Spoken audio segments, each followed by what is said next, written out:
All India time. નમસ્કાર દર્શક મિત્રો, દેડિયાપાડાના ચિકદા ગામને તાલુકો જાહેર કરવામાં આવ્યો। ચિકદા તાલુકાનું રાજ્ય કક્ષાના મંત્રી શ્રી ભીખુસિંહજી પરમાર તેમજ સંસદ મનસુખ વસાવા તેમજ દેડિયાપાડાના ધારાસભ્ય ચૈતર વસાવા તેમજ નર્મદા કલેક્ટર શ્રી, ડીડીઓ શ્રી અને અન્ય અગ્રણીઓના હસ્તે નવા તાલુકાનું ઉદ્ઘાટન કરવામાં આવ્યું। રિપોર્ટ ઇકબાલ સોલંકી, દેડિયાપાડા। भारत माता की जय, भारत माता की जय। વરદ હસ્તે રિબિન કાપી અને શુભારંભ થઈ રહ્યો છે। જોરદાર તાળીઓથી આપણે વધાવી લઈએ। તાળીઓ પાડી અને આપણા આ નવનિર્મિત ચિકદા તાલુકાના તમામ વરદ હસ્તે દીપ પ્રાગટ્ય થશે। તાળીઓના હર્ષનાદ સાથે આપણે સૌ વધાવી લઈશું। અહીંની ગ્રામ પંચાયતના સરપંચ શ્રીમતી લતાબેન મહેન્દ્રભાઈ છોડ આપી અને સાહેબશ્રીનું પણ સ્વાગત કરશે। જોરદાર તાળીઓથી વધાવી લઈએ। શ્રી દેડિયાપાડાના ધારાસભ્ય એવા મહેશભાઈ વસાવા સાહેબ, નર્મદા જિલ્લા વહીવટી તંત્ર કલેક્ટર સાહેબ, ડીડીઓ સાહેબ, નિયામક સાહેબ, પ્રાંત સાહેબ, સાથે સાથે જિલ્લા પંચાયતના પૂર્વ પ્રમુખ પરીક્ષાબેન શંકરભાઈ, પૂર્વ સભ્ય બહાદુરભાઈ, હાલના તાલુકા પંચાયતના સભ્ય એવા હિતેશભાઈ, નીતાબેન, ભારતીય જનતા પાર્ટીના નર્મદા જિલ્લાના પ્રમુખ નીલરાવ, મંચસ્થ તમામ આગેવાનો, જિલ્લાના તમામ વહીવટી તંત્ર અને આજુબાજુ વિસ્તારોમાંથી પધારેલા સરપંચશ્રીઓ, સભ્યશ્રીઓ, વડીલો, યુવાનો અને માતાબહેનો, સાથીઓ, આજનો દિવસ એ રાષ્ટ્રપિતા મહાત્મા ગાંધીજીનો જન્મદિવસ પણ છે અને જે રીતે 1997માં ભરૂચ જિલ્લામાંથી જે પ્રકારે નર્મદા જિલ્લો છૂટો પડ્યો અને વિકાસને વેગ મળ્યો, એ જ પ્રકારે અઠવાડિયા પહેલા કેબિનેટની બેઠકમાં ગુજરાતની સરકારે ગુજરાતના 17 જેટલા તાલુકાઓ નવરચિત કરવા માટેની એક જાહેરનામું પ્રસિદ્ધ કર્યું અને એમાં પણ દેડિયાપાડા તાલુકામાંથી જ્યારે ચિકદા તાલુકો બની રહ્યો હોય તો આજના પ્રસંગે અહીં ઉપસ્થિત તમામ મહાનુભાવો અને તમામ લોકોને હું અભિનંદન પણ આપું છું અને ગુજરાત સરકારનો આભાર માનું છું। સાથીઓ, નવો તાલુકો બનવાથી જે પ્રકારની સેવાકીય પ્રવૃત્તિઓ અહીં તમામ વહીવટી અધિકારીઓ, વહીવટી કચેરીઓ આવી જશે, આ ગ્રામ્ય વિકાસ, ગ્રામ્ય વિસ્તાર આવનારા દિવસોમાં એક શહેરી વિસ્તારમાં તબદીલ થવાનો છે। હજારો લોકોને પોતાની રોજિંદી સેવાકીય પ્રવૃત્તિનો અહીંયા લાભ મળવાનો છે। સાથે સાથે આ વિસ્તારના જે પણ સીમાંકનમાં ગામો આવ્યા છે, તમામ પંચાયતો હોય, તમામ લોકો હોય, જેમ નાનો તાલુકો હશે વહીવટી રીતે સરકાર પણ વધુ ધ્યાન આપશે અને ઝડપી વિકાસમાં એમાં પ્રયાસો થવાના છે। ત્યારે આજના આ ઐતિહાસિક દિવસે અહીં ઉપસ્થિત થઈને ગર્વ થાય છે। ત્યારે વધારે વિશેષ નથી કહેતા, પરંતુ આ વિસ્તારમાં જે પણ ગામો સમાવેશ થયા છે, એક બે પંચાયતના થોડા ગામોની રજૂઆતો છે, એ પણ આવનારા દિવસોમાં સરકારની ધ્યાને મૂકીશું। જ્યારે પણ સીમાંકન નક્કી થયું હશે, ત્યારે સર્વે થયો હશે, પણ કેટલાક એ બાજુના ગામોની અમારા પર પણ અરજી આવી છે કે અમને દેડિયાપાડા 12 કિલોમીટર પડે છે, ચિકદા અમને 30 કિલોમીટર પડે છે। ત્યારે એ બાબતે પણ આવનારા દિવસોમાં થોડો સુધારો વધારો થાય, એ બાબતને લઈને સરકારને ધ્યાન પર મૂકીશું। ત્યારે અહીં આજના પ્રસંગે વધારે સમય નથી લેતા, પણ મંચસ્થ ઉપસ્થિત તમામ મહાનુભાવો, અધિકારગણ, પત્રકાર મિત્રો, પોલીસ મિત્રો, તમામ જિલ્લાના વહીવટી તંત્રને ફરી એકવાર આજના દિવસે ખૂબ ખૂબ અભિનંદન પાઠવું છું। સાથે સાથે આશા રાખીએ છીએ આવનારા ભવિષ્યમાં ચિકદા તાલુકો એક વેગવંતો બને, આ વિસ્તારના છેવાડાના વ્યક્તિ સુધી વિકાસ પહોંચે, સરળ વહીવટ થાય, એ જ અપેક્ષા સાથે એક નાની આજના શુભ દિન એક નાની મારી જે ધ્યાન દોરવા જેવી બાબત છે, તે પણ કલેક્ટર સાહેબ અને મંત્રી સાહેબને હું ધ્યાન પર મૂકું છું।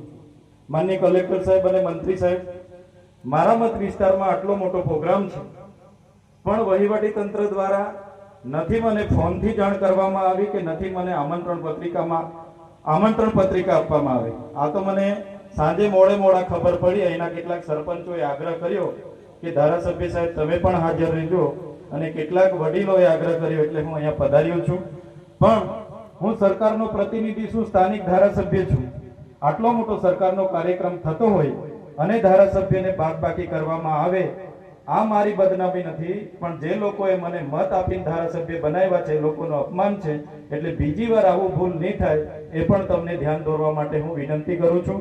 મને આ અવસરે જે 5 મિનિટ બોલવા માટેની તક આપી છે તે બદલ વહીવટીતંત્ર અને જેમણે મને સાંભળ્યા છે, જેમણે મારું સ્વાગત કર્યું, સન્માન કર્યું, એવા તમામ લોકોનો હું આભાર માની વિનમું છું. ધન્યવાદ. જય આદિવાસી. વિકાસ થાય, આદિવાસીઓનો એમનો હક અને અધિકાર મળે, એક ક્ષેત્રને ધ્યાનમાં રાખીને આદિવાસીઓનો પણ એક વિકાસ થાય એવા ઉદ્દેશ્ય સાથે મોટા તાલુકા કે મોટા જિલ્લાના એને અનુકૂળ નાના તાલુકાઓ જે નિર્માણ થઈ રહ્યા છે એ ખરેખર એ આવનારા દિવસોમાં એ આશીર્વાદરૂપ છે. અને આવા નવા તાલુકા જે બને છે એનો ખૂબ ઝડપથી વિકાસ થવાનો છે. અને આ વિસ્તારના જેટલા જે ગામો છે એ બધા જ ગામના લોકોને તાલુકા મથકે જવા માટે, તાલુકા મથકે કોઈ પણ પ્રકારનું કામ હશે, એ મામલતદારનું કામ હોય, તાલુકા પંચાયતનું કામ હોય કે અથવા પોલીસ સ્ટેશનને લગતું કે કોઈ પણ તાલુકા લેવલનું કામ હોય તો સરળતાથી એ કામનો ઉકેલ આવવાનો છે. એના પ્રશ્નો જે પણ કોઈ હશે એ પ્રશ્નો પણ ખૂબ ઝડપથી ઉકેલવાનો છે. આ નેત્રંગ તાલુકો નવો બન્યો ત્યારે મહેશભાઈને ખબર છે ઘણા બધા લોકોનો વિરોધ હતો, પરંતુ અમે મક્કમતાથી નિર્ણય કર્યો ગમે તે થાય પણ નેત્રંગ તાલુકો બનાવો છે. એટલે વાલે તાલુકાના કેટલાક ગામો અને ઝઘડિયા તાલુકાના કેટલાક ગામો અલગ કરીને આપણે નેત્રંગ તાલુકો બને છે. આવનારા દિવસોમાં આ વિસ્તારની અંદર, આ દક્ષિણ ગુજરાતની અંદર નેત્રંગ તાલુકો એક મોડલ તાલુકો બનવાનો છે. એટલે કચેરીઓ પણ તમે જુઓ, બધી જ પ્રકારની કચેરીઓ અહીંયા આવી ગઈ છે અને એટલો ઝડપથી વિકાસના માર્ગે નેત્રંગ તાલુકો વધી ગયો છે. એના જે લોકોને જે નાના મોટા પ્રશ્નો છે, નજીકના આસપાસના ગામના લોકોના જે પ્રશ્નો છે, સવારમાં 11 વાગે ઓફિસે આવે તો સાંજે 4-5 વાગ્યા સુધી પ્રશ્નો એ નિપટીને એ પોતાના ઘરે જઈ શકે છે. તો અહીંયા પણ આ રીતના આ ચિકદા તાલુકો નવો બન્યાથી આ વિસ્તારની જનતાને ખૂબ મોટો ફાયદો થવાનો છે. એટલે ઉપસ્થિત બધા ભાઈ બહેનોને મારી એક નમ્ર વિનંતી છે કે સરકારનો ઉદ્દેશ્ય ખૂબ સારો છે. સરકારનો ઉદ્દેશ્ય આદિવાસીઓને ઝડપી વિકાસ થાય, આદિવાસીઓને સર્વાંગી વિકાસ થાય અને આદિવાસીના વિકાસમાં કોઈ પણ પ્રકારની તકલીફ ન પડે એ ઉદ્દેશ્ય સાથે આપણા તાલુકા આપણને ભેટ આપ્યો છે. આ તાલુકાના અલગ બનવા માટે બહુ વર્ષોથી એના અભિયાન કરતો હતો. અલગ ગામમાં બેડવાણમાં પણ માંગ હતી કે અમને અલગ તાલુકો આપો, અલગ જગ્યાથી માંગ હતી, પરંતુ બધા લોકોનો પરામર્શ કરીને અને 15 દિવસ પહેલા અમે હું મોતીભાઈ પરિસાબેન અને આ વિસ્તારના બધા આગેવાનો એ ચિકદામાં મીટિંગ કરી અને ત્યારે પણ બધાને અપીલ કરી. આ વિસ્તારના સરપંચો પણ હતા, અહીંના સરપંચ પણ હતા, બધાને જ અપીલ કરી કે આપણે કોઈ પણ જાતનો વિવાદ નથી કરવાનો અને વિવાદ થઈશું તો આપણો તાલુકો આજે ડિક્લેર થવાનો છે એમાંથી નીકળી જશે. એટલે વિવાદ કર્યા વગર આપણે આ પ્રકારનો નિર્ણય કરવાના છે. નાના મોટા કોઈ પ્રશ્નો હશે તો એ પ્રશ્નો અહીંયા બેસીને ઉકેલીશું. કોઈ પણ નવું વસ્તુ છે, નવું વસ્તુનું નિર્માણ થાય, એક નવું ઘર નિર્માણ, તો કેટલા બધા પ્રશ્નો હોય, એનું રાત્રે બધું મૂકવાનોથી માંડીને બધી જ તકલીફ હોય. નવો તાલુકો તકલીફ તો પડશે જ, પણ નાના મોટા કોઈ પણ પ્રશ્નો હોય તેના માટે અમે બેઠા છીએ, પ્રશ્નો ઉકેલીશું. પણ એને મોટું સ્વરૂપ આપવાની કોઈ જરૂર નથી. સરકારે આપણને જબરજસ્ત મોટી ભેટ આપી છે. સરકારનો ઉદ્દેશ્ય પણ ખૂબ સારો છે અને આવનારા દિવસોમાં સરકાર સાથે રહીશું, સરકારને સમજીને ચાલીશું તો આના નવા તાલુકાને આપણને ખૂબ મોટો ફાયદો થવાનો છે. બાકી સરકાર સાથે હું કોઈ ડરવાની વાત નથી કરતો, મારા અનુભવ કરું છું. સરકાર સાથે સંઘર્ષમાં આવીશું તો આપણને નુકસાન છે. સરકારનો ઉદ્દેશ્ય ખૂબ સારો છે કે આદિવાસીઓનો સર્વાંગી વિકાસ થાય, છેવાડાના આદિવાસીઓનો ઝડપી વિકાસ થાય એ ઉદ્દેશ્ય છે. અને રાજ્ય સરકારની કે ભારત સરકારની જે યોજનાઓ છે એ યોજના સમય પર સુધી એમના પર ઝડપથી પહોંચે. આ બધી યોજના ઝડપથી પહોંચે એટલા માટેના આ નાના તાલુકો બનાવવામાં આવે છે. અને આ ઉદ્દેશ્ય સાથે નવો તાલુકો બને છે ત્યારે અનેક મોટા પ્રશ્નો આવશે. તો એ પ્રશ્નોને આપણે રાજકીય સ્વરૂપ આપવાનું નથી. અહીંના ચિકદા નવા તાલુકાને કેમ કરીને આપણે વિકાસના માર્ગે લઈ જવાનો છે, અહીંના પ્રશ્નો કેમ કરીને ઝડપથી ઉકેલાય અને આવનારા દિવસોમાં તમામ કચેરીઓ અદ્યતન પ્રકારની તમામ સુવિધાવાળી કચેરીઓ બને એના માટે બધે કાળજી રાખવાની સૂચનો કરવાના છે. તો આ પ્રસંગે હું ફરીને આપણા મંત્રીશ્રીનો ખૂબ ખૂબ આભાર માનું છું અને ગુજરાતના માનનીય મુખ્યમંત્રી ભૂપેન્દ્રભાઈ પટેલ સાહેબનો ખૂબ ખૂબ આભાર માનું છું. ગઈકાલે કેવડિયા મુકામે આવ્યા હતા ત્યારે મેં સાહેબનો આભાર માન્યો. મને કીધું કે તમારા જિલ્લાના લોકોની જબરદસ્ત મોટી માંગ હતી, એ વિસ્તારના આગેવાનોની બહુ મોટી માંગ હતી. થોડા દિવસ 2 મહિના પહેલા મારા મોતીસિંહભાઈ કે પનિસાબેન શંકરસિંહ ને શંકરભાઈ આ બધા તે મુખ્યમંત્રી મળ્યા ત્યારે પણ આ નવા તાલુકાની વાત કરી હતી. એ વાત પણ સાહેબે વાત કરી. તો મુખ્યમંત્રી પણ આપણી સાથે ખૂબ પોઝિટિવ છે ને એમને પણ શુભેચ્છા પાઠવી છે ને આવનારા દિવસોમાં નવા તાલુકા માટે કોઈ પણ પ્રકારનો પ્રશ્ન હશે, તકલીફ હશે તો મને કીધું છે કે મનસુખભાઈ હું બેઠો છું, ભૂપેન્દ્રભાઈ પટેલ મુખ્યમંત્રી, કોઈ પણ પ્રશ્નની તકલીફ ન પડવા દો. તો મુખ્યમંત્રી પણ આપણી સાથે છે ને અધિકારીઓ પણ આપણી સાથે છે. અધિકારીને પણ આપણે જેટલા સહયોગ આપીશું એટલા દિલથી કામ કરશે. તો આપણે સૌને વિનંતી કે એકબીજા સાથે મળીને આપણે આ નવા ચિત્રા તાલુકાના વિકાસના માર્ગે લઈ જઈએ. આજે ગાંધી જયંતિ છે. ગાંધીજીએ એક દેશને આઝાદી આપવા માટે ખૂબ મોટા આંદોલનો કર્યા હતા અને અહિંસક આંદોલન કર્યું હતું. ના અહિંસક આંદોલનના કારણે આજે દેશ આઝાદ થયો છે. ના આજે ખૂબ દેશ આઝાદ થયા પછી એક એક ક્ષેત્રે ખૂબ પ્રગતિ થઈ રહી છે. તો આવનારા દિવસોમાં દેશનો ખૂબ ઝડપી વિકાસ થાય, ગુજરાતનો ખૂબ ઝડપી વિકાસ થાય ને આપણા ટ્રાઇબલ પોકેટનો ડેડિયાપાડાનો કે ભાઈ સિદ્ધાર્થ તાલુકો ને સાગબારા તાલુકો 3 તાલુકોને સમાંતર વિકાસ થાય. એ સાથે મારી વાતને પૂર્ણ કરું. ભારત માતા કી જય હિન્દ. દેમંગરા માતા છે બરાબર. સાયન્સમાં બાળક કઈ રીતે ભણશે સાહેબ? બધાને ખબર છે, આ પંચાયતને ખબર છે. અમે પ્રાંતશ્રીને આવેદન આપ્યું, છોકરા અમારા પાસે આવીને રડે છે મેડમ. અમે છે ને શું જવાબ આપીએ? હવે એક્ઝામ આવે છે, અમે છે ને રજૂઆત કરી એટલે તમે આવેલા છો ને એટલે રૂબરૂ ગામ થકી 2 પ્રશ્નો અમે રજૂઆત કરીને એવું હતું સાહેબ. અમારે શાંતિથી જ કરીએ છીએ મેડમ. આ પોલીસ વાળા અમને આવવા નહીં દેતા, અમે શાંતિથી રજૂઆત કરીએ. જિલ્લા શિક્ષણ અધિકારી આવી એક વસ્તુ પહેલા તો સમજો, આ મોડલ સ્કૂલ પણ અમે જ લાયા છે. અમે જ લાયા છે. નવું હોય ત્યાં બધી તકલીફ રહેવાની છે. જગ્યાનો પ્રશ્ન હતો. આખા ગુજરાતમાં મોડલ સ્કૂલો નવી ઠેર નવી સ્કૂલો નવી એટલે પ્રશ્ન રહેવાનો અને અધિકારીને તરત મોકલ્યા છે. બેન પણ આવ્યા હતા. બધા જે પણ પ્રશ્નો હશે એ દિવસે એ લોકો ઉપસ્થિત નતા સાહેબ અને બીજા ગામ લોકો ઉપસ્થિત હતા. તમે છે ને જેટકોની જમીન બાબતે આવ્યા હતા અને મેં છે ને પ્રાંત સરને એક વસ્તુ સાંભળો, આ જેટકોની જમીન બાબતમાં ગામ લોકોએ ખોટો વિરોધ કર્યો હતો. ના, વિરોધ નહીં કર્યો સાહેબ. હવે સ્કૂલ ના હોય અને જેટકો બનાવો, અમને શાળાની જરૂર છે. જેટકોની પણ કેટલી જરૂર છે. આ વિસ્તારના ખેડૂતોને સિંચાઈનો બહુ મોટો પ્રશ્ન છે. એટલે એક ગામ પૂરતું નહીં, આખા વિસ્તારને વિચારો. જેટકોની બહુ જરૂર છે. જીબીના 66 કેવી બસો સ્કૂલની તો જગ્યા મળી ગઈ છે અને ટેન્ડરમાં છે, રીટેન્ડરમાં છે. સાયન્સ સ્કૂલ છે ને એક બધા પ્રશ્નો ટીચર ના હોય તો કઈ રીતે બધું ઉકેલીશું. બધું કોઈ બાકી નથી રાખવાના. કોઈ બાકી નથી રાખવાનું. થોડું ધ્યાન દો કોઈ બાકી નથી રાખવાનું. મોડેલ સ્કૂલના બાળકો પ્રાથમિક શાળામાં ભણે છે, બરાબર. અમને દુઃખ થાય છે ગામના નાગરિક તરીકે. એ વૈકલ્પિક વ્યવસ્થા છે. મકાન બની જશે એટલે આપણી બધી સુવિધા મળવાની છે. 12 કરોડ રૂપિયાની શાળા મંજૂર થઈ છે. હવે આપણે ટેન્ડર થઈ જશે ને બિલ્ડિંગ બની જાય એટલે તપાસ કરો. પણ અમે તો જમીન આપેલી છે ને સાહેબ. આખું તપાસ કરો ને. તમારો હાથી સેલમમાં અમે જમીન આપેલી છે. બધા ગાણા કાઢો. તમે રીટેન્ડરિંગ થયું છે. તમે જ્યાં સહયોગ આપવાનો તે આપતા નથી. સરકારની સતત ટીકા કર્યા કરો તો ના, અમારો પૂરો આપણે આવશો છે તારે જે રજૂઆત તમે કહ્યું છે ત્યાં સુધી કહ્યું છે કોઈ દિવસ અમે પ્રાંતશ્રીને ને પ્રાંતને મને કીધું છે કોઈ વખત પંચાયતને બી આપી છે. મને કીધું છે પંચાયતની મને કીધું હવે છે સર અમે જેને વોટ આપીએ એમને રજૂઆત કરવાની જવાબદારી એવું અમે. થયું ને એવું કઈ વાત વાત કરી? કરે યાર ભાઈ, કે વાત કરે છે યાર. બહુ શહેરી વાત કરે. 2014 થી આવેલી છે મોડલ સ્કૂલ. મોડલ સ્કૂલ આવ્યા પછી અત્યાર સુધી બિલ્ડિંગ નથી બન્યું. બિલ્ડિંગ નથી બન્યું પ્લસ સાથે સાથે અહીંયા એક પણ ટીચર નથી. સર હવે અહીંયા વિજ્ઞાન પ્રવાહ આવેલું છે, બાર સાયન્સ છે, તો શું અહીંયા પટ્ટાવાળો છે એ ભણાવવાનો છે? એક સત્ર પતી ગયું છે, અત્યારે ટીચરો નથી. અને જે મેડમ આયા હતા જિલ્લા શિક્ષણ અધિકારી, એમણે 5 ટીચર મૂક્યા. 5 ટીચર કેવા આવતા જ હતા.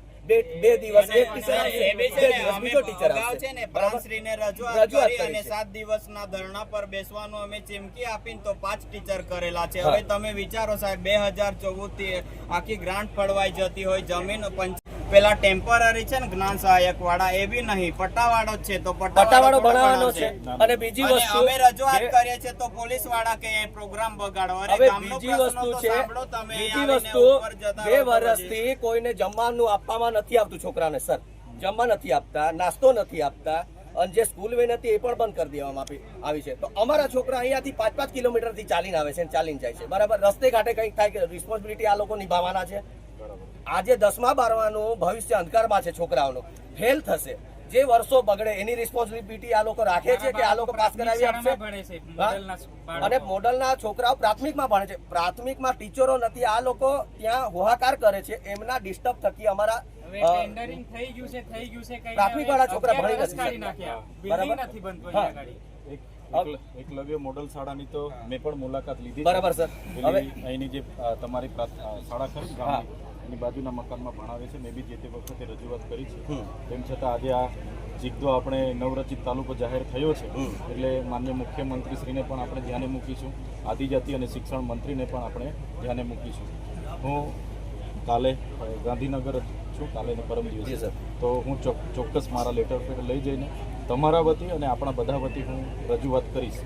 કેમ કે શિક્ષણ માટે છે સર. અમને રોડ રસ્તાની તો અમે કોઈ રજૂઆત નથી કરતા, કેમ કે તમે જે રસ્તે આયા છો એ રસ્તા તમે જોયા છે. બરાબર, કાંકરા તો હશે જ નહીં, ખાડા બી નહીં હશે મારા માન્ય પ્રમાણે તો. બરાબર, એટલે કહેવાનો મતલબ છે આજે તમે શિક્ષણનું કંઈ કરો. તમારા જેવી નોકરી અમારા છોકરા બી કરવા માંગે છે. શિક્ષણ નથી, છોકરાઓ કેમ ના નોકરી કરશે? આગળની મોટી પદ પર જોવા માંગે છે તો કમસે કમ તમે શિક્ષણ તો આપો યાર. શિક્ષણ જ નથી આપતા, અમારા છોકરાઓ ઢોર ચારવાના છે. હા, તો બધા વતી સરકારમાં રજૂઆત કરીશું. જી સર, આટલી અમારી વિનંતી છે, જેથી કરીને અમારી વિનંતી મંત્રીને મળી સ્પેશિયલ આનું નિરાકરણ થાય. આગળ તો મેં મુલાકાત પણ લીધી હતી, કદાચ ગામવાળા બધા હતા, શિક્ષકો પણ હતા, મુલાકાત પણ લીધી. જે તે વખતે જિલ્લા સંકલનમાં પણ આ પ્રશ્ન મેં મૂક્યો હતો, ત્યારે બી ટેન્ડરિંગમાં છે એ પ્રકારનો જવાબ મને કલેક્ટર સાહેબે આપ્યો હતો જે તે વખતે.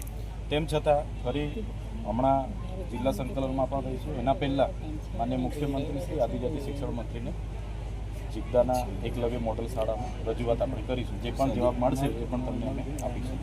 મારો બી એક પ્રશ્ન અમે ભરવિહણ છે, તો વર્ષોથી અમે જીતવી રહેલા છે, સનદી આવી ગયેલી છે, તો આ નવો તાલુકો છે અમે આવકારીએ છીએ, પણ અમારે બી પીવાની અને પાણીની વ્યવસ્થા મળી રહે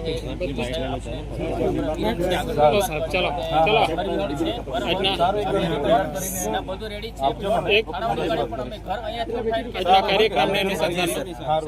બોલવાનું કારણ એક છે સર, અમારા છોકરા માટે નથી કરતા, અમે સર્વ બધા આજુબાજુના ગામના છોકરા માટે તૈયાર કરી છે. સારું શિક્ષણ લઈ સારી બિલ્ડિંગ બને, સારા શિક્ષકો મુકાય, સારું શિક્ષણ મળે, એના માટે છે. અમે છે ને પ્રાંતશ્રીને કીધું 7 દિનમાં મૂકવાનું કીધું. હવે મંત્રીશ્રી આવ્યા બરાબર, એ તો વાત કરીને જતા રહ્યા બરાબર. અહીં ગામની સમસ્યા તો સાંભળો શું પ્રશ્નો છે તે તો 2 મિનિટ રજૂઆત કરતા બી તંત્ર રોકે છે. તો ગાંધી જયંતિ છે તો રજૂઆત નહીં કરવાની, અમારે સમસ્યા સાંભળતું નહીં તો રૂબરૂ કોઈક સાંભળે એના માટે રજૂઆત કરી. તો કે તમે માહોલ બગાડો છો. આપજો મને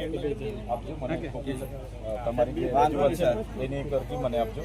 હું સરકાર સાથે સંકલન કરીને આપણો રસ્તો નીકળે પ્રકારના. અને બીજી એક વસ્તુ સાંભળો, અમને દુઃખ એટલું થયું છે, બધા સાથે એટલું થયું છે મીડિયા મિત્રો, અહીંયા અમારા ચિકદા પંચાયતની અંદર લોકાર્પણ છે. બરાબર, અમારા પંચાયતના સરપંચને છેલ્લે એવું કે તમે આનું સ્વાગત કરો. અમારી રિસ્પોન્સ, અમારા સરપંચને પહેલું પદ અધિકાર છે કે તમે અહીંયા પહેલા એમને માન સન્માન આપો, કે આને તમે પહેલા એનો સન્માન કરાવો. અમારા સરપંચને એવું કે તમે બધા છેલ્લે સન્માન કરો. કેમ? આમની જવાબદારી નથી. પંચાયત તો અમારી છે. હા, પંચાયત તો અમારી છે. અમારા સરપંચ પર ડાઘ પડે તો પંચાયત પર પડે છે. બરાબર, આજે આટલા મોટા MLA સાહેબને જાણ કરવામાં ના આવી હોય તો પછી પંચાયતને શું જાણ કરે? વાંધો નહીં, હવે નવરચિત તાલુકો બરાબર. એટલે આજે અહીંયા સર્વ આદિવાસી બધા જેટલા પણ આદિવાસી છે એમને આજે છે ને આજે એક દિલ પર ઠેસ પહોંચેલી છે કે આદિવાસીઓનું અપમાન. બરાબર, એટલે અમારી જે માંગણી છે એ પૂરી થાય એના માટે અમારી આ રજૂઆત છે. અમે ના રજૂઆત કરીએ તો કોણ કરે?